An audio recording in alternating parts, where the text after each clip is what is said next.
بسم اللہ الرحمن الرحیم۔ گھر سے نکلتے وقت کی دعا۔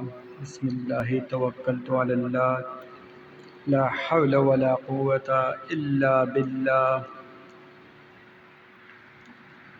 اللہ کے نام کے ساتھ میں نے اللہ پر توکل کیا۔ نہ کسی کو نیکی کرنے کی قوت ہے اور نہ برائی سے بچنے کی طاقت، مگر اللہ کی توفیق سے۔ جو شخص اس دعا کو پڑھتا ہے اس سے کہا جاتا ہے تجھے ہدایت دی گئی، تو کفایت کیا گیا اور بچا لیا گیا۔ پھر شیطان اس کے پاس سے ہٹ جاتا ہے۔